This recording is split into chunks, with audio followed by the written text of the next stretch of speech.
எதிர்த்து பேசிட்டு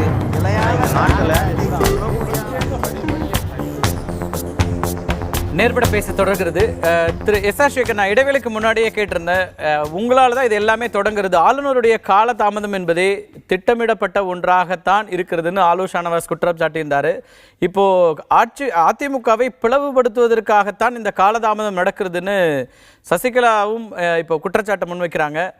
உங்கள் கட்சியினுடைய திரு சுப்பிரமணிய சாமி சமீபத்தில் இப்போ கொடுத்த புதிய தலைமுறைக்கு கொடுத்த பேட்டியிலும் மீண்டும் வலியுறுத்தியிருக்கிறார், உடனடியாக அவரை ஆட்சி அமைக்க அழைத்திருக்க வேண்டும், சட்டமன்ற உறுப்பினருடைய ஒட்டுமொத்த ஆதரவும் இருக்கும்போது இந்த காலதாமதம் ஏன்கிற கேள்வி எழுப்புறார். இல்லை, இப்போ என்னால் ஆனூர் ஷானவாசனுடைய குற்றச்சாட்டை புரிந்து கொள்ள முடிகிறது. ஏனால் அவர் கொதிநிலைக்கு போக வேண்டும், ரோட்டில் அடிதடி சண்டை நட வேண்டும், சட்டம் ஒழுங்கு சீர்கிட வேண்டும், அந்த பழி முழுசும் பாரதிய ஜனதா கட்சிக்கு வர வேண்டும் என்கிற நல்ல எண்ணம் கொண்டவர். அதனாலே தான் அவர் என்ன செய்தாலும் அந்த பழியை பாரதிய ஜனதா கட்சியில் தூக்கி போடுகின்ற பழக்கம் இருக்கிற காரணத்தினாலே அவருடைய குற்றச்சாட்டை என்னால் புரிந்து கொள்ள முடிகிறது.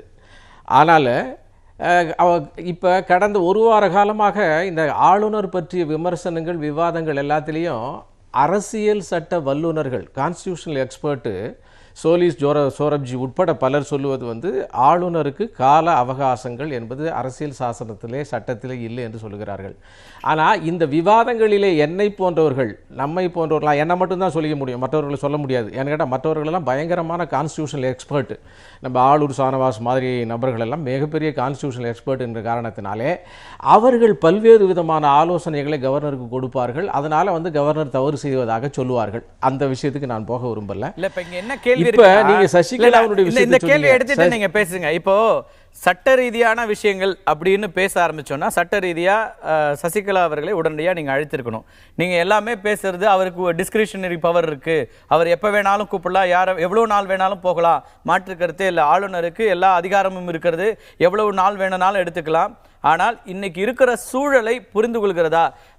தமிழகத்தின் மீது மிகப்பெரிய அளவிற்கு உங்களுக்கு அக்கறை இருக்கிறது. தமிழகத்தினுடைய பாரதிய ஜனதா கட்சியினுடைய தலைவர்கள் எல்லோரும் சொல்லிக் கொண்டிருக்கிறோம், இப்போ நம்ம தமிழகத்தில் இவ்வளவு பிரச்சனை இருக்கு, இதெல்லாம் சரி செய்ய வேண்டும், இதற்காக நாங்கள் அதிக அக்கறை கொண்டிருக்கிறோம் அப்படின்னா இன்னைக்கு இருக்கிற அரசியல் இப்படியான ஒரு சூழல், இந்த கிரைசிஸ், பொலிட்டிக்கல் கிரைசிஸை சார்ட் அவுட் பண்ணுறதுக்கு உடனடியாக ஒரு முடிவு வரணும், தீர்வு வரணும்னு சொல்லாமல் நம்ம காலம் எவ்வளோ வேணா போகலான்னு சொல்கிற சரியா?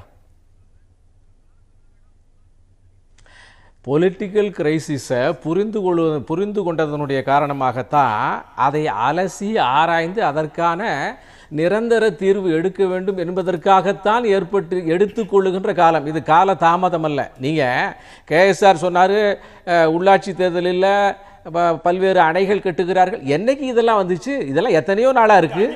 இப்போ நடக்கிற இந்த விஷயத்துக்கு உடனடியாக தீர்வு வேண்டும் என்று நீங்கள் விரும்புகிறீர்கள். இப்போ நான் அடுத்த விஷயத்துக்கு வரேன், நீங்கள் அப்புறமா பதில் சொல்லுங்கள். கேஎஸ்ஆர் நீங்கள் அப்புறமா பதில் சொல்லுங்கள். ஓபியில் கிளாஸ் ஆக நான் பதில் பேச முடியாது உங்களோட. ஆகவே சூழலை புரிந்து கொண்டு தான் கவர்னர் சரியாக நடவடிக்கை எடுக்கிறார். இனி மறுபடியும் இன்னொரு முதல்வருக்கு பதவி பிரமாணம் செய்து அதன் மூலமாக ஒரு அரசியல் குழப்பத்தை உண்டு பண்ணிவிடக் கூடாது என்பதற்காகத்தான் கவர்னர் சரியான முறையிலே செயல்பட்டு கொண்டிருக்கிறார் என்பதை நான் புரிந்து கொள்ள. ஏன்னா நேற்றைக்கு கூட கவர்னருடைய அறிக்கை லீக் ஆயிடுச்சு அப்படின்னு சொல்லி எல்லாத்துலேயும் ஃப்ளாஷ் நெட் ஓடிச்சு. கொஞ்ச நேரம் கழிச்சு அவர்கள் என்ன சொன்னார், கவர்னர் அறிக்கையே வெளியிடலை அப்படின்னு அந்த கவர்னருடைய மாளிகை சொல்லிச்சு. ஆகவே அவர்களுக்கு விரும்புகின்ற அந்த அறிக்கை அது லீக்டு டாக்குமெண்டா இல்லை நாங்கள் அப்படி அதிகாரப்பூர்வமாக எதுவும் அனுப்பலை இப்படியெல்லாம் சொல்லப்பட்டாலும் அவருடைய மௌனம் என்பது அப்படியே தொடர்கிறது. அந்த சைலன்ஸ் இன்னும் கண்டினியூ ஆகிட்டு இருக்குது. அதற்கான பதில தானே எல்லாரும் கேட்டுட்டு இருக்காங்க. நாங்கள் உங்கள்கிட்ட ரெப்ரசென்ட் பண்ணியிருக்கிறோம், ரெண்டு தரப்புல இருந்து ரெப்ரசென்டேஷன் கொடுத்துருக்காங்க, எதிர்கட்சி தலைவரும் பார்த்து கொடுத்து சொல்லியிருக்கிறாரு. இதற்கு பிறகு இந்த சைலன்ஸ் அப்படியே போயிட்டு இருக்கு. அப்ப என்ன நடவடிக்கை எடுக்கப்படுகிறது அப்படிங்கிற கேள்வி வரும்ல. சைலன்ஸ் இல்லை, இது ஆலோசனை. அதற்கான நடவடிக்கை எடுப்பதற்கான ஆலோசனை கான்ஸ்டியூஷனல் எக்ஸ்பர்ட்லேருந்து பல்வேறு நபர்களை கலந்து ஆலோசித்துக் கொண்டிருக்கிறார்கள் என்று நாங்கள் நம்புகிறோம். மௌனம் என்று நீங்கள் விமர்சிக்கிறீர்கள். உங்களுக்கு அந்த விமர்சனம் உண்டு. காரணம், ஒரு நிரந்தரமான நல்ல ரிட்டர்ன் மறுபடியும் மாற்றுகின்ற ஒரு தீர்வாக அரசியல் சாசனத்திலே அது மிகப்பெரிய குழப்பங்களை ஏற்படுத்தி விடக்கூடாத தீர்வாக இருக்க வேண்டும் என்பதற்காக இந்த ஏற்பாடு. அடுத்தாவில் நீங்கள் சசிகலாவுடைய குற்றச்சாட்டை சொன்னீங்க. சசிகலா பிளகுபடுத்துவதற்காக இந்த காலதாமதம்னு கேட்டார். நானும் சொல்ல காலம் காலத்தினால் கட்சியில் உள்ளவர்கள் எல்லாம் ஓடி விடுவார்கள், அணிமாறி விடுவார்கள் என்கின்ற அச்சத்தின் காரணமாக சசிகலா இப்படி சொல்லுகிறார் என்று நான் நினைக்கிறேன். அவர் letter keeper house in order, அவருடைய கட்சியில் இருக்கக்கூடிய நபர்களை இன்டாக்டாக வைத்திருப்பதற்கு ஒரு பொதுச் அதற்கான சூழலை ஏன் உருவாக்குறீங்கன்னு தான் கேக்குறாங்க. இது வந்து தமிழ்நாட்டுல மட்டும் நடக்கல, மற்ற மாநிலங்களில் நடக்கிறது. அருணாச்சல பிரதேசத்துல என்ன நடந்தது அப்படின்னு பல்வேறு உதாரணங்களை வைத்துக் கொண்டுதான் இந்த சந்தேகத்தை எழுப்புறாங்க. அவங்க இன்னும் வெளிப்படையா அவங்களை குற்றம் சாட்டலனாலும் அந்த கட்சியினுடைய மூத்த தலைவர்கள் தம்பிதுரையில தொடங்கி எல்லோரும் அந்த குற்றச்சாட்டை வைக்கிறாங்க. நேற்றைக்கு வந்த திரு கர்நாடகாவுடைய மாநில செயலாளர் இருக்கிற திரு புகழேந்தி நேரடியாக அதை சொல்றாரு. அதே மாதிரியான முயற்சியை தமிழ்நாட்டிலையும் பாரதிய ஜனதா கட்சி எடுக்கிறது அப்படிங்கிற குற்றச்சாட்டை அவர் வைக்கிறாரு. பன்னீர்செல்வத்தை வெளியே போக சொன்னது யார்? பாண்டியராஜனை அங்கிருந்து இங்கே கூட்டு வந்தது யார்? பொன்னையன் திடீரென இங்கே போனது யார்? பாரதிய ஜனதா கட்சியா? கவர்னரா? அவர்கள் உள்ளுக்கட்சியில் இருக்கக்கூடியவர்களை ஒருவருக்கொருவர் மாறி மாறி, ஏன்னா இப்போ கலையராஜன் ரொம்ப அழகாக ஒரு கன்ஃபெஷன் ஸ்டேட்மெண்ட் சொன்னார். அண்ணன் ஓபிஎஸ் அவர்கள் சேர்னுடைய ஓரத்தில் நுனியில் தான் உட்கார்ந்துக்குவார்னு சொல்லி, சேர்னுடைய ஓரத்தில் நுனியில் உட்கார்ந்து கொண்டவர் வந்து திடீரென 60 நாட்களில் நல்ல விஷயங்களெல்லாம் செய்துவிட்டு அவருக்கு பேர் வந்து விடுகிறேன் என்ற காரணத்தினால பொறுக்க முடியாமல் ஒரே ஒருத்தர் தான் இருக்க வேண்டும் என்ற காரணத்தினால இவர்கள் பொங்கி எழுந்து ராஜினாமா வாங்கினார்கள். அதை பார்த்து திடீரென அவருக்கு மிகப்பெரிய கோபம் வந்து அவருடைய ஆட்களை சேகரிக்க ஆரம்பித்தார்கள். இது உள்கட்சி பிரச்சனை. ஆகவே அவர்களுடைய உள்கட்சி பிரச்சனையை தூக்கி கவர்னர் மீதும் பிஜேபி மீதும் போட்டு தப்பிக்க வேண்டும் என்று நினைக்கிறார்கள். எனவே இதுல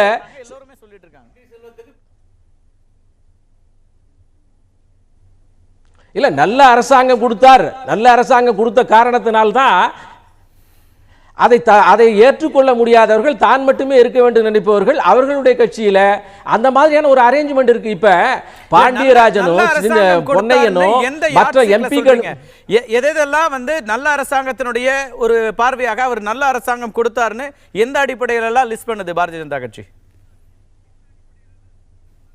இல்ல நல்ல அரசாங்கம் கொடுப்பதற்கெல்லாம் என்னென்ன யாட்ஸுக்கு நீங்க சொல்லுங்க, அதுக்குள்ள இருக்கிறதா நான் சொல்றேன்.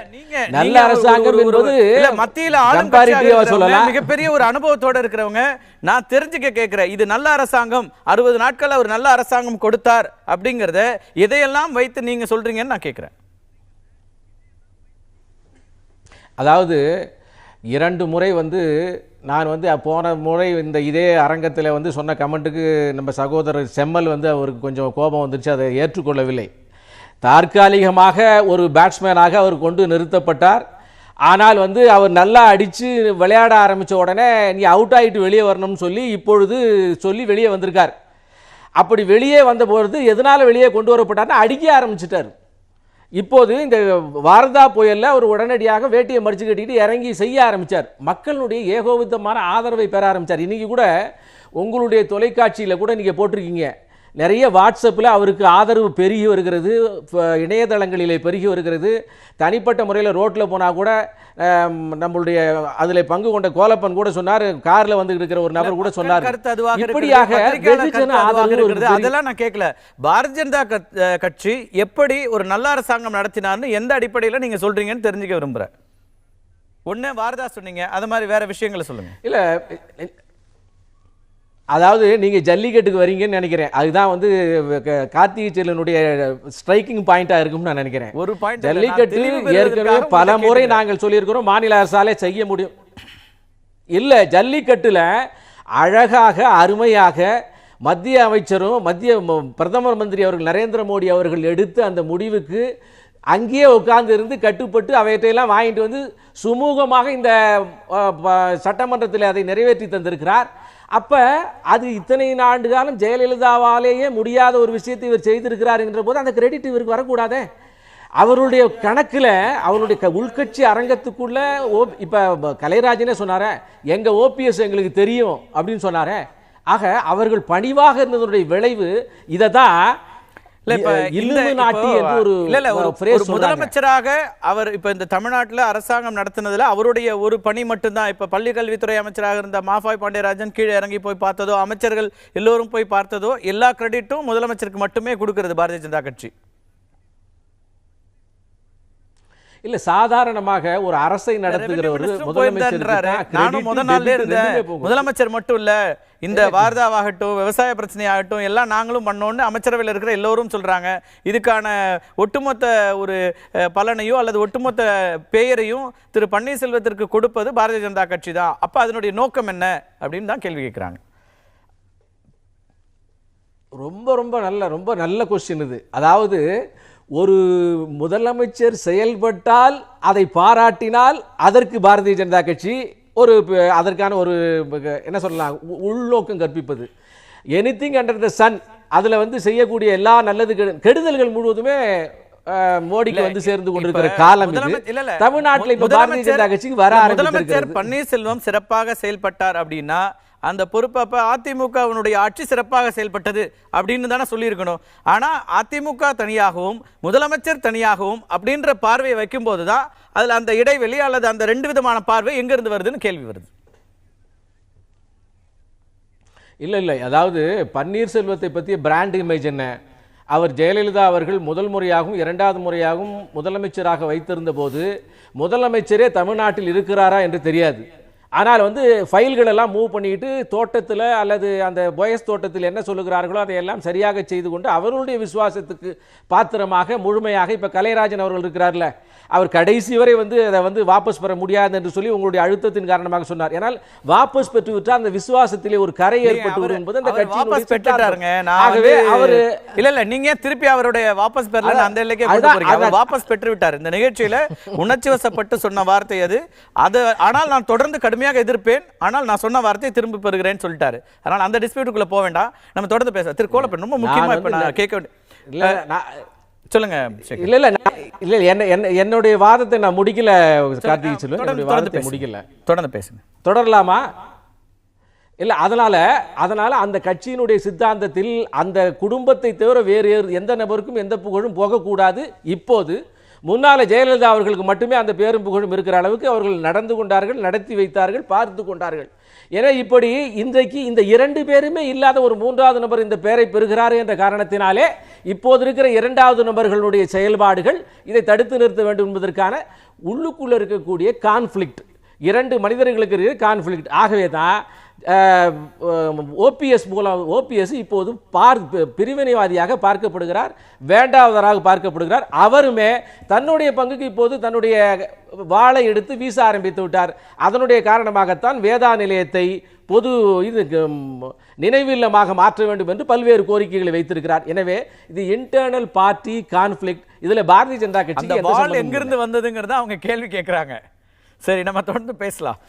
திரு வாழ வந்து அவர் இல்ல கலைராஜன் சொன்னார்ல, புழுவை மிதித்தால் கூட அது துள்ளி எழும் என்று சொல்லி. ஆகவே ஒரு மனிதனுடைய தன்மானத்துக்கு இழுக்கு வருகின்ற போது அவன் பொங்கி எடுகிறான். அந்த வகையிலே தான் ஓபிஎஸ் தன்னுடைய தன்மானத்தை நிரூபித்திருக்கிறார். தவிர இதற்கு தனியாக எங்கிருந்து பாரதிய ஜனதா கட்சியின் அவர் அரசியல் வாழ்க்கைக்கு வந்து திரு ஓ பன்னீர்செல்வம் அவர்கள் அரசியல் வாழ்வுக்கு வந்து 30 ஆண்டுகளாவது இருக்கும். அப்பெல்லாம் அந்த தென்மானம் இல்லாம இருந்தாரு அப்படின்னு நீங்க குற்றம் சாட்டுறீங்களா? அப்போ இல்ல ஜெயலலிதா என்கின்ற டாலஸ்ட் நபர், யாருமே அந்த நிழலை கூட பார்த்து வணக்கம் சொல்லுகின்ற நபர், அந்த நபருக்கு முன்னாலே எவ்வளவு பெரிய அவமானங்களும் பூமாலையாக எடுத்துக்கொள்ளப்பட்ட காலம். அதுல வந்து ஓபிஎஸ் வந்து என்ன வேணாலும் செய்வதற்கு தயாராக இருந்தார். ஆனால் அவருக்கு கீழழிந்த நிழல் நிஜமாக மாறி தன்னை தாக்குவதை தயாராக இல்லை. மரியாதை இருக்கலாம், ஆனால் அந்த தலைவருடைய நிழலையும் நாம மதிக்கணும்னு பாரதிய ஜனதா கட்சியின் ஒரு மூத்த தலைவர் இதெல்லாம் சரின்றாரா? இதையெல்லாம் தான் விமர்சனம் செய்துட்டு இருந்தோம். திராவிட கட்சிகளுடைய ஆட்சியில திராவிட கட்சிகளுடைய அணுகுமுறை இதெல்லாம் தவறா இருக்கு, தனி மனித துதிப்பாடுறீங்க, இப்படி எல்லாம் சொல்லிட்டு இருந்ததுல இப்ப அதுல இருந்து மாறி வந்து அதெல்லாம் சரி அப்படின்னு நீங்க நியாயப்படுத்துறீங்களா? அவர் மீதான மரியாதை என்பது வேறு, ஒரு டாலஸ்ட் லீடர் யாரும் மறுக்க முடியாது, நியாயப்படுது. ஆனா இதையெல்லாம் நீங்க வந்து மறுக்கிறீங்களா? எனக்கு புரியல. இல்ல, அதாவது அப்படிப்பட்ட ஒரு மனநிலைமை தான் அந்த கட்சியில. இன்றைக்கு கூட அவர்கள் ஜெயலலிதாவை ஜெயலலிதா என்று சொல்ல மாட்டார்கள். மாண்புமிகு புரட்சி தலைவி இதே தெய்வம் அம்மா அவர்கள், இந்த நானும் சேர்த்து சொன்னாதான் அவங்களுக்கு அது நிறைவு பெறும். தொடர்ந்து அப்படியே பழக்கப்பட்டு விட்டவர்கள். அவர்களுடைய அந்த நிலைப்பாடு, அவர்களுடைய உட்கட்சி ஜனநாயகம் இந்த மாதிரியானது. இதை நாம் விமர்சிக்கும் பல தளங்களிலே நாம் விமர்சித்திருக்கிறோம். ஆனாலும் கூட அது இருக்கக்கூடாது என்று நம்மால் சொல்ல முடியாது. எனவே அது அவங்களுடைய சித்தாந்தம். எனவே இந்த வகையிலே இருந்த ஓபிஎஸ் அவர்கள் திடீரென மாறி லயன் மாறுகிறாரே என்று அவருக்கு பின்னாலே வந்தவர்கள் ஏற்றுக்கொள்ள முடியாதனால் வந்த உரசல், உராய்வு, மனத்தாங்கல் தான் இந்த கான்ஃப்ளிக்ட், இந்த பிளவினுடைய வெளிப்படை காரணமாகும். திரு கோலப்பன் குறுக்கிட விரும்புனீங்க.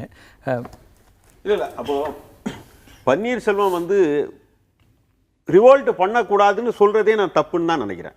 ஏன்னா தமிழகத்தினுடைய அரசியல் நீங்க நம்ம பேசியிருக்கோம் இல்லையா, திராவிட இயக்க அரசியல் பொதுவாக சொல்லப்பட்ட குற்றச்சாட்டு, தலைவர்களை யாரும் கேள்வி கேட்க முடியாது, அவர்கள் வந்து ஒரு அதிகாரம், அவருடைய அதிகாரம் என்று வானம் அளவுக்கு விரிந்தது. அது எல்லா கட்சிக்குமே பொருந்தும். தமிழகத்தில் இருக்கிற எல்லா கட்சியும் நாவலர் போய் நீங்க சொல்லாதீங்க, திராவிட கட்சின்னு சொல்லாங்க. இல்ல திராவிட கட்சிகள் இல்ல, திராவிட கட்சிகள்னா இப்ப இருக்கிற திராவிட கட்சிகள் கேட்க முடியுமா? இவர் சொல்றாரு இல்லையா, எங்க வந்து சட்டப்பூர்வமா எங்க எலெக்ஷன் பண்றோம். நான் இன்னைக்கு சொல்றேன், அதிமுகவும் இருக்கும், திமுகவும் இருக்கிறாங்க.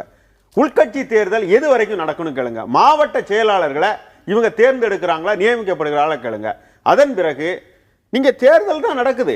ஆனா அப்போது கூட தலைவருக்கோ பொதுச் செயலாளருக்கோ பொருளாளருக்கோ ஒரு மூன்றாம் நபர் நான் போட்டி போற்ற முடியுமான்னு கேளுங்க. அவங்க என்ன இன்னைக்கு நம்ம நிலைமை அப்படிதான் உருவாக்கிடுவோம். அந்த ஒரு சூழல் நிலவும் பட்சத்தில் பன்னீர்செல்வத்தோடு எனக்கும் கருத்து வேறுபாடு இருந்திருக்கலாம். ஏன்னா பன்னீர்செல்வம் இதே மற்றவர்கள் என்ன செய்யறாங்களோ திமுக கிடையாது, ஒட்டுமொத்த திராவிட சொல்லாதீங்க.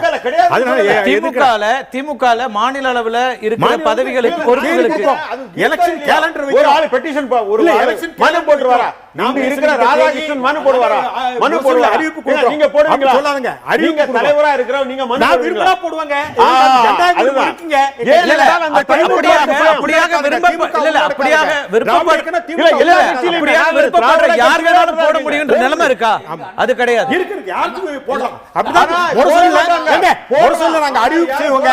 தேர்தலுக்கு போட்டியிடுவங்க நாமினேஷன் போல அந்த படிப்பு கிடைக்கும். தலைமை கழகத்தில் ஜனநாயக கட்சியில்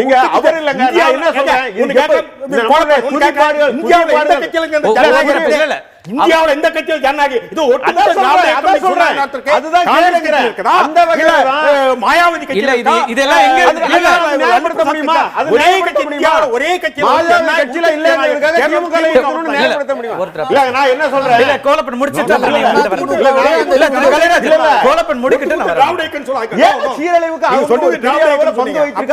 இன்னைக்கு நம்புறாங்க.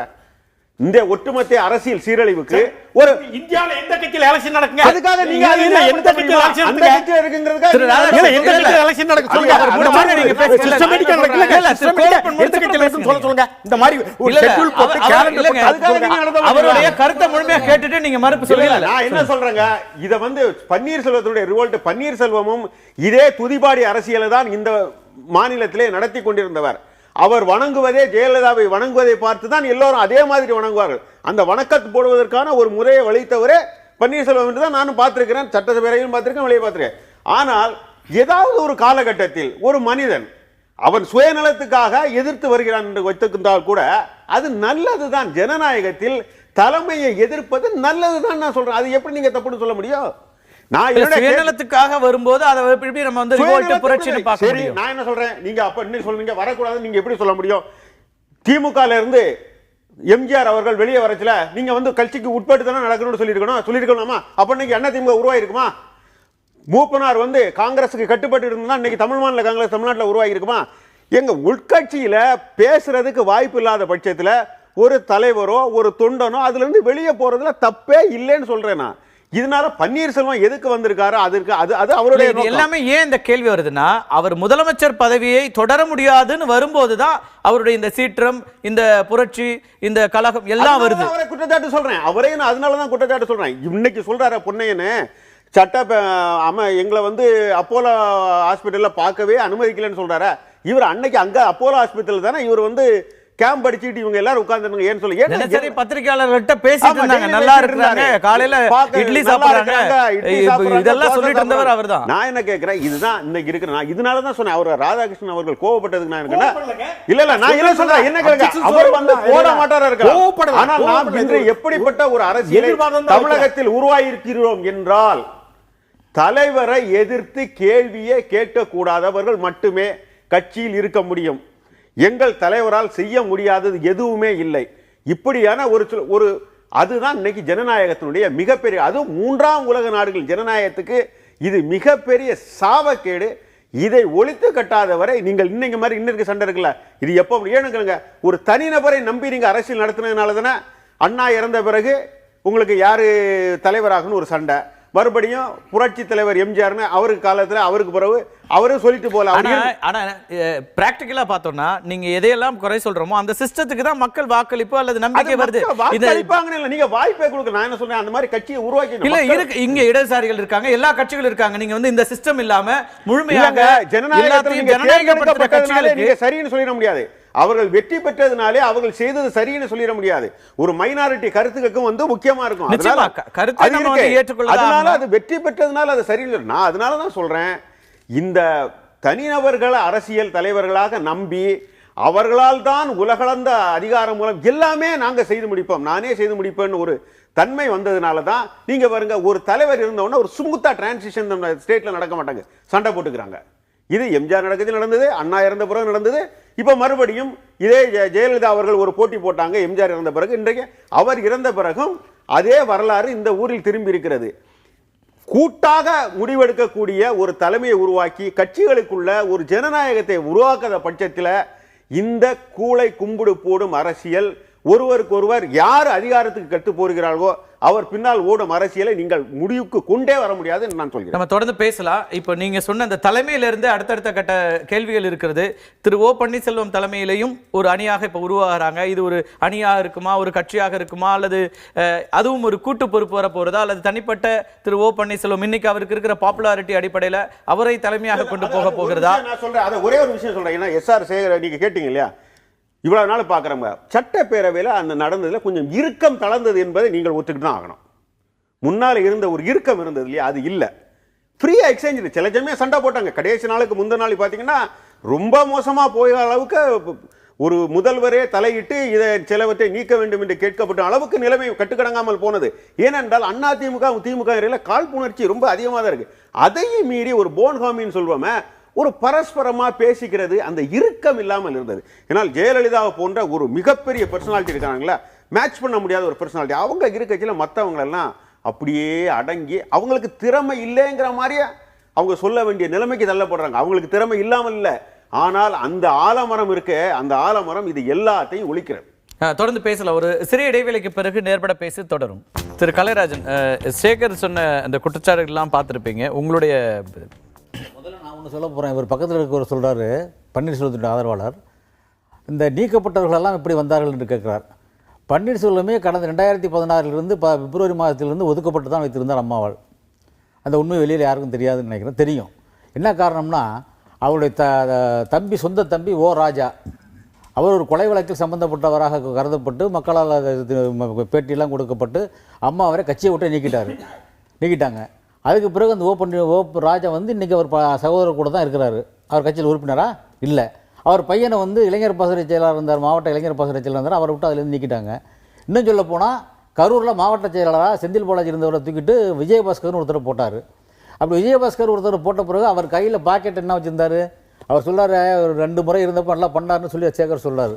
3வது முறை வந்தபோது, 2வது முறை இருக்கிற போதே அவருக்கு ஆசை வந்து விட்டது. அந்த பாக்கெட்டில் அந்த விஜயபாஸ்கர் என்ன பண்ணுறாருன்னா ஓ பன்னீர்செல்வத்துடைய படத்தை பாக்கெட்டில் வச்சிருக்கிறாரு. அது அம்மாவுக்கு தெரிய போய் விஜயபாஸ்கரே கட்சியை இது மாவட்ட செயலர் தூக்கி விட்டு பன்னீர்செல்வத்தை அழைத்து கடுமையாக கண்டித்தார். மிகவும் கடுமையாக கண்டித்ததோடு அவர் கண்ணீர் விட்டு அழுததாகவும் செய்தி வந்தது அப்போது. ஆக இப்படிப்பட்ட நிலைப்பாட்டெல்லாம் எடுத்தார்.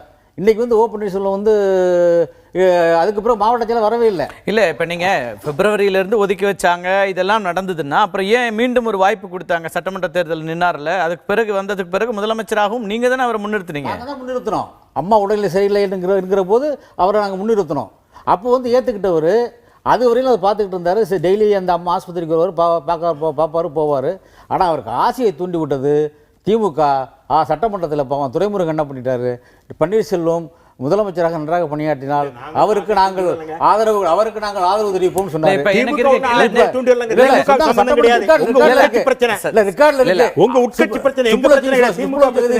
ஓபன் ஸ்டேட்மெண்டே விட்டாங்க. எத்தனை கட்சி தான் தூண்டி விடுது, அதே மாதிரி அண்ணா சொல்லுவாரு, அறிஞர் அண்ணா சொல்லுவாரு, வடக்கத்தவர்கள் நல்லவர்களும் அல்ல நம்மவர்களும் அல்ல, அங்கே போய் தங்கவே கூடாதாராம் டெல்லியில். எங்கள் பன்னீர்செல்வம் டெல்லிக்கு போனார் பாருங்க, ஜல்லிக்கட்டுன்ட்டு. அங்கே ஏதோ நடந்து போய் சம்திங் ஏற்பட்டு போச்சு அங்கே. அவர் தான் போனாரு. இல்ல இப்போ ஒரு எம்பி போயிருக்காங்க, அவரோட அணியில சேர்ந்திருக்காங்க. இத்தனை பேரும் டெல்லிக்கு போனதுனாலதான் எம்பிக்களா போறாங்களா? சட்டமன்ற உறுப்பினர்கள் இவங்க எல்லாம் அணி மாறிக்கிட்டே இருக்காங்களே, அப்ப உங்க மேல நம்பிக்கை குறைஞ்சிக்கிட்டே இருக்கு. நம்பிக்கை குறையல, ஆளுநருடைய டிலே பண்ற காரணத்துல. நான் கேட்கிறேன், இப்ப தீர்ப்பு சொல்லி ஆளுநர் டிலே பண்றாரு. இதே மாதிரி ஆளுநர் பாத்திமா பிபி இருந்தாங்க, சுப்ரீம் கோர்ட்டில் நீதிபதியாக இருந்தாங்க. வாலண்டரி ரிட்டையர்மெண்ட் கொடுத்துட்டு கவர்னர் இங்கே அப்பாயின்மெண்ட் ஆனாங்க. அம்மா மீது வழக்கு இருந்தது. அவங்க அந்த அம்மா வந்து பிறகு அது கண்டிக்கப்பட்டது, தவறான முடிவு என்று சொல்லப்பட்டது. அவர் வந்து அம்மா வந்து நீக்கலை, யாருமே அவங்க நீடித்தார்கள். அப்போ வந்து உள்துறைக்கு ரிப்போர்ட் கொடுக்கல, பிரசிடென்ட்டுக்கு ரிப்போர்ட் கொடுக்கல. அதற்கு பிறகு இப்போ இந்த கர்நாடகா கேஸில் வந்த பிறகு சுப்ரீம் கோர்ட்டில் அப்பீல் போகுது. இப்போ டேட் வந்து சின்னமாக விடுதலை ஆகிவிட்டார், அக்யூட்டல் தான். எனக்கு என்னன்னா, உங்களால உங்களுடைய சட்டமன்ற உறுப்பினர்களை உங்களால முழுமையாக நம்மோடு வைத்துக் கொள்ள முடியுங்கிற ஒரு நம்பிக்கை இருக்கிறதா? அந்த நம்பிக்கை குறைஞ்சிட்டே இருக்கிறது தான் இப்ப நடந்துட்டு இருக்க உங்களுடைய பேச்செல்லாம் பார்க்க வேண்டியது. கவர்னர் மேல குற்றச்சாட்டுறது, இல்ல கட்சி ரெண்டா போகுது, இதுக்கெல்லாம் சொல்றதுக்கு காரணம் நீங்க ஆளுநர் மேல குற்றச்சாட்டு வைக்கிறதுங்கிறது உங்களுடைய ஆட்கள் உங்களோட இல்லங்கிறது அர்த்தமாகுது. இல்ல அப்படி இல்ல. ரெண்டாவது விருப்பம் இதே தீர்ப்பு வந்தப்ப அம்மாவுக்கு இந்த கேஸ் சுப்ரீம் கோர்ட்ல பெண்டிங். அப்போ ரோசையா அம்மாவை வந்து முதல்வர் அறிவிச்சாரா இல்லையா? அப்போ இப்போ வந்து இப்போ மட்டும் சின்னம்மாவுக்கு மட்டும் ஏன் தீர்ப்பு வரப்போகுதுன்னு கிட்டத்தட்ட lakhs and lakhs cases are bending இருந்து சுப்ரீம் கோர்ட் அண்ட் ஹைகோர்ட். எப்போ ஜட்ஜ்மெண்ட் வரும்னு சொல்ல முடியாது. காத்துக்கிட்டு இருந்தீங்கன்னா நீங்கள் காத்துக்கிட்டே இருக்க வேண்டியதான். அது சகோதரர் ராதாகிருஷ்ணன் அவர்களுக்கு தெரியும். சுப்ரீம் கோர்ட்ல ஹைகோர்ட்ல lot of cases are pending. சரி, அப்போ இதுல தீர்ப்பு சொல்றோம்னு சொல்லிட்டாங்க, ஒரு வாரத்துல தீர்ப்பு சொல்றோம்னு சொல்லிருக்காங்க. சொல்ல முடியும். இப்போ திங்கட்கிழமை இல்ல ஒரு லீவு, அப்ப நாங்க நம்ப முடியாது. அதை நம்ம பேசிட்டோம். இல்ல நான் என்ன சொல்றேன்னா, அப்படி இடைவெளி வருகிற போது எங்களுக்கு அந்த கால இடைவெளியினால் எப்படி வந்து கர்நாடகாவில் ரெட்டி பிரதர்ஸ் வந்து எம்எல்ஏக்களை வாபஸ் விலை கொடுத்து வாங்கினார்களோ அதே போல இங்கே விலை கொடுத்து வாங்கி அதில் என்ன ஆயிடுச்சு, எல்லாரும் டிஸ்மிஸ் ஆகிட்டாங்க, சஸ்பெண்ட் ஆகிட்டாங்க. பின்னாடி வந்து இங்கே போகிறவங்க அது மாதிரி சஸ்பெண்ட் ஆவாங்கிறது உண்மை ஆக போகுது. அது உங்களுக்கு தெரியாது விளைவு. இது மாதிரி ஆசைப்பட்டு போகிறார்கள், பணம் கொடுத்து அது விலைக்கு வாங்கப்படுகிறார்கள் தான் உண்மை. அதை தடுக்க வேண்டும் என்றால் ஆளுநர் உடனடியாக நடவடிக்கை எடுக்க வேண்டும். மெஜாரிட்டி யாருக்கு இருக்கிறதோ அவர்களை அழைக்க வேண்டும். மெஜாரிட்டி எங்கள்கிட்ட தான் இருக்கு. ஆளுநர் வந்து சுப்ரீம் கோர்ட் ஜட்ஜ்மெண்ட்டுக்காக மட்டும் வெயிட் பண்ணுறாருன்னு சொல்லி நம்ம சொல்ல முடியாது. நிதிஷ்குமார் கவர்மெண்ட்டை வந்து பூட்டா சிங் ரெக்கமெண்ட் பண்ணார் டிசால்வ் பண்ண சொல்லி. அதை கேபினெட் அப்ரூவ் பண்ணி அப்துல் கலாம் மாஸ்கோவில் இருந்தார், பை ஃபேக்ஸ் அனுப்பிச்சி விட்டாங்க. 10 மினிட்ஸில் அப்துல் கலாம் வந்து அதுக்கு கன்சென்ட் கொடுத்துட்டாரு. அதை supreme court president of India, அதுவும் புகழ்பெற்ற ஒரு மனிதர் Abdul Kalam, he has not applied his mind properly அப்படிங்கிற ஒரு அப்சர்வேஷன் வந்தது. அப்போ ஆளுநருக்கு சட்டப்பூர்வமாக ஒரு கால நிர்ணயம் கிடையாது. ஒருத்தர் போய் கிளைம் பண்ணாங்கன்னா நீங்க இவ்வளவு மணி நேரத்துக்குள்ள முடிவை சொல்லணும் அப்படின்னு கிடையாது. ஆளுநரை பத்திலாம் நம்ம பேசிட்டோம். என்னோட கேள்வி, இப்ப நீங்க வந்து உங்க பக்கம் வர உறுப்பினர்கள்லாம் விலை பேசி வாங்குறீங்க அப்படின்னு குற்றச்சாட்டை சொல்றேன். அதாவது அவர் நண்பர் கோலப்பன் வந்து சொன்னாரு, தமிழ்நாட்டு அரசியல் பார்த்தீங்கன்னா ஒரு எம்ஜிஆர் அவங்க அம்மா ஜெயலலிதா அம்மா தலைவர்கிட்ட இருந்து கீழே தொண்டர்கள் அவங்களால ஈர்க்கப்பட்டு வருவாங்க. ஆனால் இப்போ உருவாயிருக்கிற அணி தொண்டர்கள் ஒரு அணியை உருவாக்கிட்டாங்க. ஆன்டி சசிகலா வேவ் தமிழ்நாடு முழுக்க பரவலாக வந்துருச்சு. அதில் ஓ பன்னீர்செல்வம் வந்ததுக்கு அப்புறம் அதுக்கு ஒரு உருவம் கிடைச்சது. அதுக்கு ஒரு வந்துருச்சு. இவர் எப்படி சொல்ல முடியும்? அதுக்கு அமெரிக்காவில் ட்ரம்ப் ஜெயிப்பார்னு யாரும் சொன்னாங்களா? அதுக்கு வந்து ஒரு கிளாரிக்கல் தான் ஜெயிப்பார்னு முடிச்சாரு. அது எப்படி இவர் சொல்ல முடியும்? கருத்து கணிப்பு நடத்துறாரா?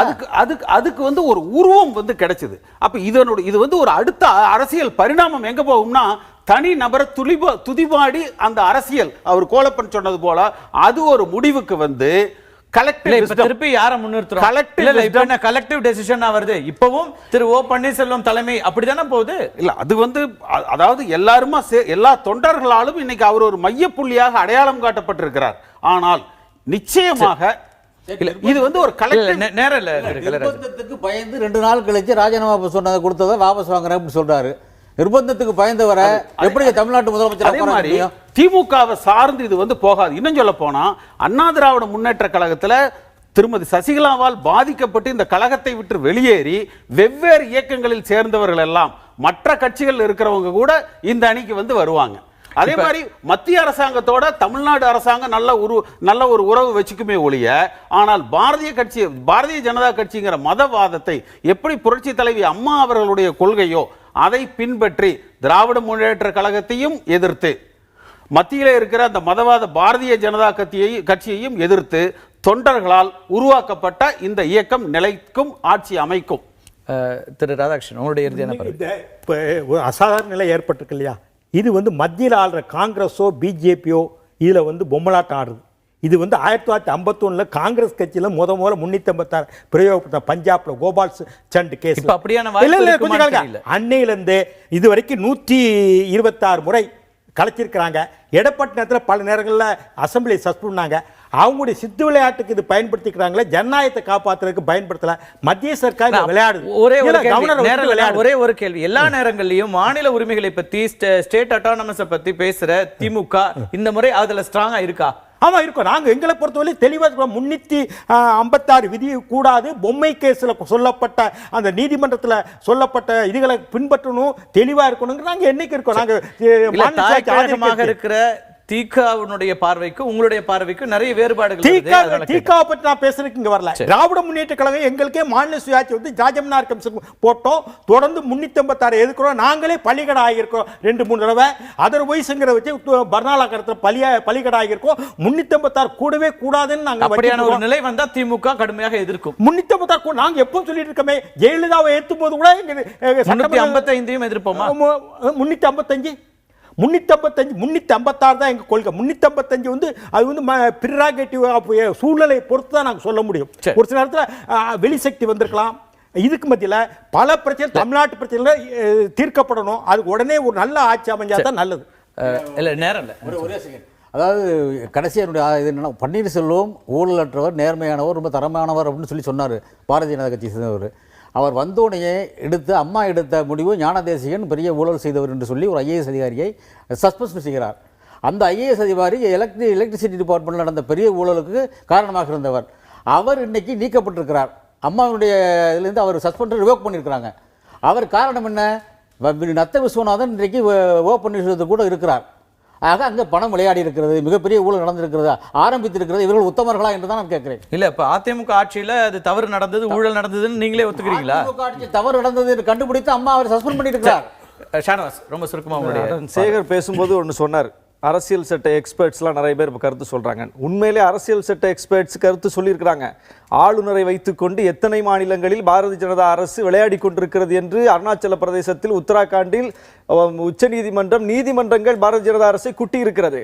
அதனால அந்த ஒரு நிலை இங்கே வந்துடக்கூடாதுங்கிறத நம்ம பார்க்கிறோம். இவர்கள் டெல்லியில் என்ன செய்கிறார்கள், இப்போது பாண்டிச்சேரியில் என்ன செய்கிறார்கள்னா நமக்கு வரலாறு பாடமா சொல்லிட்டு இருக்கு, நிகழ்கால பாடமா சொல்லிட்டு இருக்கு. அதனால அந்த அடிப்படையில் தான் ஆளுநரை வைத்துக்கொண்டு தமிழ்நாட்டிலும் ஒரு விஷயத்தை அவர்கள் கையாள நினைக்கிறார்கள். அதனால தான் நம்ம அதை சுட்டி காட்டுறோம், கண்டிக்கிறோம். இன்னொன்று, ஆளுநர் அலுவலகம் இன்னைக்கு சுப்பிரமணிய சுவாமி போய் பார்த்த உடனே ஒரு குறிப்பு அனுப்புறாங்க. வந்தாரு, பார்த்தாரு, மரியாதை நிமித்தமான சந்திப்புன்னு ஒரு விளக்கத்தை உடனே கொடுக்குறாங்க. அப்படி சசிகலா அவர்கள் பார்த்ததற்கும் ஓபிஎஸ் அவர்கள் பார்த்ததற்கும் ஏதாவது ஒரு விளக்கத்தை இவர்கள் பார்த்தார்கள். இந்த அவர்களுடைய கோரிக்கைப்படி நாங்கள் எதுவும் செய்ய முடியாது, இதற்காக காத்திருக்கிறோம் என்று இன்னைக்கு வரைக்கும் ஒரு விளக்கத்தையும் ஆளுநர் தரப்பு, கவர்னர் மாளிகை தரப்பு சொல்லாமல் இருக்கிறது ஏன் என்பதுதான் நம்முடைய கேள்வி.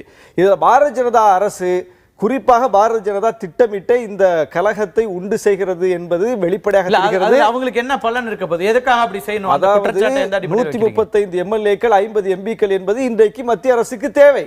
அதை அவர்கள் நினைக்கிறபடி கையாளுவதற்கான ஒரு தலைமை தமிழ்நாட்டில் வேண்டும் என்று நினைக்கிறார்கள். அதனால தான் இன்னைக்கு ஓபிஎஸ்ஐ அவர்கள் உருவாக்கிவிட்டு அந்த சூழலை உருவாக்குறாருங்கிறது வெளிப்படையாக தெரியுது. ஏன்னா ஒரு ஒப்பீனியன் மேக்கர், முதல்ல இந்த சசிகலாவை எதிர்த்து ஓபிஎஸ்ஐ ஆதரித்து கருத்து சொன்ன முதல் ஒப்பீனியன் மேக்கர் யாருன்னா ஆடிட்டர் குருமூர்த்தி. அவர் பிஜேபி பின்புலத்தை சார்ந்தவர். முதல் எம்பி ஓபிஎஸ் ஆதரவு நிலைப்பாடு எடுத்த முதல் எம்பி மைத்ரேயன் பாரதிய ஜனதாவினுடைய தலைவராகவே இருந்தவர். முதல் அமைச்சர் ஓபிஎஸ் ஆதரவு நிலைப்பாடு எடுத்த முதல் தமிழ்நாடு அமைச்சர் மாஃபா பாண்டியராஜன் பாரதிய ஜனதாவில் இருந்து வந்தவர். எனவே இதெல்லாம் போகிற போக்கில் நடப்பது என்று புரிந்து கொண்டால் நாம் அப்பாவிகள். இது எல்லாமே திட்டமிட்டு நடப்பது. கோலப்பன், உங்களுடைய இறுதியான பார்வை. இல்ல, கவர்னர் இது பாஜக கவர்னர் இல்ல, எல்லா கவர்னருமே மத்திய அரசுக்கு கையாள்களாக தான் அங்க வராங்க. அது ஒரு லெவல்ல போய் தமிழ்நாட்டில் எப்படி போச்சுன்னா, எங்களுக்கு வேண்டிய கவர்னரை போடுங்கன்னு சொல்லி நம்ம கேட்கிற அளவுக்கு தான் நம்ம போச்சே தவிர, அதனால இப்போ நம்ம கவர்னரை சொல்லியும் குத்தம் சொல்லியும் இல்லை. ஏன்னா திராவிட கழகங்களுடைய கொள்கை என்ன? கவர்னருக்கு ஆட்டுக்கு தாடியும் நாட்டுக்கு கவர்னர் என்னங்கிறதான் கேள்வி. இதே நம்ம கடந்த காலத்தில் இவர்களும் தவறுகளை செய்திருக்காங்க. தங்களுக்கு வேண்டியவர்களை கவர்னர்களாக நியமிக்க வேண்டும் கேட்டு பெற்றிருக்காங்க. இன்னைக்கு பிஜேபி வந்து அவங்களுக்கு வேண்டாத ஒரு அரசு இருக்கு, அதனால அவங்களுக்கு வேண்டிய கவர்னர் நியமிச்சிருக்காங்க. இதான் நடக்கும். திரு ஆலு ஷானவாசனுடைய அந்த குற்றச்சாட்டுகளுக்கு பதிலை கொடுப்பதற்கும் சேகர் தயாரா இருப்பீங்க. உங்களுடைய இறுதி கருத்துக்களை சுருக்கமா முன் வச்சிருங்க சேகர். இல்லை, நான் ஒரே ஒரு கருத்து தான் சொல்ல வரேன். கவர்னர் மீது சாட்டப்படுகின்ற குற்றச்சாட்டுகள் ஒரு ஒரு சம்பிரதாயமானது. தொடர்ந்து ஏதாவது ஒரு இடத்துல பழிய தூக்கி போனால் கவர்னர் மேலே போட்டுக்கிட்டு இருக்காங்க. கவர்னர் உடனே முடிவெடுத்து அதுக்கு ஒரு காரணம் சொல்வார்கள். நாம் கான்ஸ்டியூஷனல் பிரேக் டவுன் வரக்கூடாது என்பதற்காக, இன்னொரு பதவி பிரமாணம் செய்து வரக்கூடாது என்பதற்காக இதை ரொம்ப ஜாக்கிரதையாக கையாண்டு கொண்டிருக்கிறோம். ஆனால் யதார்த்தத்தை, ஃபீல்டு யதார்த்தத்தை அதிமுக புரிந்து கொள்ள தயாராக இல்லை. ஓபிஎஸ்க்கு ஆதரவு பெரிய வருகிறது. அதற்கு காரணம், முழுக்க காரணம் சசிகலா தான். ஜெயலலிதாவுடைய நடையை அப்படியே பின்பற்றினால் இப்படித்தான் ஆகும். ஏனென்றால் ஒரு ஒரிஜினல் தான் இருக்க முடியும். டூப்ளிகேட்டை மக்கள் விரும்புவதில்லை, மாற்றத்தை தான் விரும்புகிறார்கள். அதே மாதிரி இருக்க வேண்டும் என்றால் அது ஜெயலலிதா மாதிரியான அத்தனை ஆண்டு காலங்கள் சர்வீஸ் செய்த பிறகுதான், அந்த கட்சியில் ஒரு ஈடுபாடு வந்த பிறகுதான் வர முடியும். அது இல்லாமல் அவருக்கின்ற செயல்பாடுகள் தான் அவரிடம் போனவர்கள் எல்லாம் திரும்பி வந்து கொண்டிருக்கிறார்கள். ஆகவே தான் கீழ்மட்டத்தில் இருக்கிற பொதுமக்களுக்கும் அவருக்கு எதிரான ஆதரவு, குறிப்பாக ஓபிஎஸ்ஸுக்கான ஆதரவு வருகிறது. தன்னுடைய கட்சியினுடைய எம்எல்ஏ எம்பிக்களை தான் நம்பாத காரணத்தினாலே வேறு கட்சியினுடைய எம்பி எம்எல்ஏக்களை சிறைபிடித்து வைப்பது போல ஒரு இடத்திலே கூவாத்தூரில் வைத்து காப்பாற்றுகிற ஒரு துர்பாக்கியமான நிலைமை அவருக்கு வந்திருக்கிறது என்பதே அவருக்கு மக்கள் ஆதரவு இல்லை. கட்சியிலே பிரிந்து போய்வார்கள்.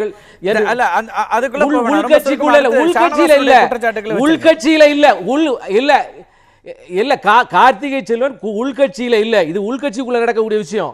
காங்கிரசுக்கும் பிஜேபி நடந்த விஷயத்துல அப்படி வைக்கப்பட்டது. எனவே உள்கட்சியினுடைய குற்றச்சாட்டு ஒரே சட்டமன்ற உறுப்பினர்கள் நீங்க எப்படி சிறை வச்சானா இருக்குது.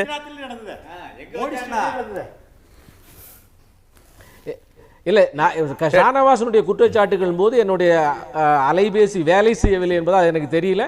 எனவே இது பதிலாக இருக்கிற மறுபடியும் அவர் திருப்பி சொன்னால் பதில் சொல்ல தயாராக இருக்கு. இல்ல, அவர் என்ன சொன்னார்னா ஒரு லிஸ்ட் போடுறாரு. முதல்ல இந்த பிரச்சனையை தொடங்கி வைத்தவர், இந்த 2 பிரிவினை இருக்கிறது, பன்னீர்செல்வம் அவர்களை ஆதரித்தவர் ஆடிட்டர் திரு குருமூர்த்தியை சொல்றாரு.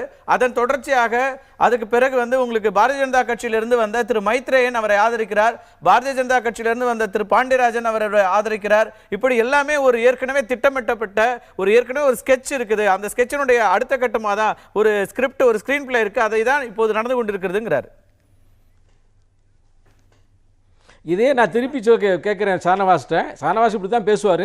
பாரதிய ஜனதா கட்சியிலிருந்து போன மைத்ரேயன் பாரதிய ஜனதா கட்சிக்கு துரோகம் செய்து விட்டு போனார். பாரதிய ஜனதா கட்சியிலிருந்து போன பாண்டியராஜன் பாரதிய ஜனதா கட்சிக்கு துரோகம் செய்து விட்டு போனார்.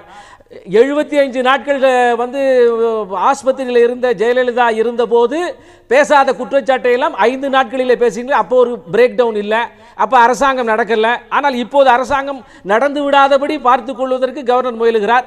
ஆகவே உங்களுடைய குற்றச்சாட்டு செலக்டிவ் குற்றச்சாட்டு, பாரதிய ஜனதா கட்சி வேண்டும் என்று சொல்லக்கூடிய குற்றச்சாட்டு, அதை மக்கள் புரிந்து கொள்வார்கள். நீங்கள் அப்படித்தான் இருப்பீர்கள். உங்களிடம் வந்து அதை தவிர வேறு மரியாதைக்குரிய இல கணேசன் அவர்கள் பதில் சொல்லியிருக்கிறார்கள். என்ன சொல்லியிருக்கிறார் என்றால், அவர் எங்கள் கட்சியிலிருந்து போனவர் தான், ஆனால் எங்கள் கொள்கையில் உறுதியாக இருப்பவர் என்று மைத்ரேயனுக்கு சான்றிதழ் கொடுத்திருக்கிறார். ரொம்ப சுருக்கமா, நேரம் இல்ல, கடந்து போயிட்டு இருக்கோம். எங்க கட்சியிலிருந்து போனவர்கள் எங்களுடைய கொள்கைகளில் உறுதியாக இருப்பது என்பது மற்ற கொள்கைகளுக்கு, மற்ற கட்சிக்கு துரோகம் செய்வதல்ல. ஏன்னா மற்ற கட்சிகள் எல்லாம் கொள்கையே இல்லைன்னு நாங்கள் நினைக்கிறோம். நன்றி. நிறைய பேசலாம். தொடர்ந்து எப்படி இது ஒரு நாள் 2 நாள்ல முடிகிற மாதிரியும் தெரியல. இந்த அரசியல் சூழல் என்பது தொடர்ந்து கொண்டிருக்கிறது. ஆனால் விரைவில் இதுக்கான ஒரு தீர்வு எட்டப்படணும், ஒரு அரசியல்ல ஒரு நிலையான தன்மை ஏற்படணும் அப்படிங்கிற அந்த கருத்தை தான் தொடர்ந்து முன்மொழிந்து வருகிறோம், வலியுறுத்தி வருகிறார்கள். எல்லோருமே சொல்றாங்க. ஒரு சிவில் சொசைட்டியினுடைய எதிர்பார்ப்பும் அதுவாகத்தான் இருக்கிறது. மாநிலத்தினுடைய பிரச்சனைகள், தேவைகள் அதிகமாக இருக்கிற இந்த சூழல்ல உடனடியாக ஜனநாயக முறைப்படி சட்டப்படியான ஒரு தீர்வு எட்டப்பட வேண்டும். அது விரைவில் எட்டும் என்று எதிர்பார்க்கலாம். மீண்டும் ஒரு நிகழ்ச்சியில் சந்திப்போம் நண்பர்களே. நன்றி, வணக்கம்.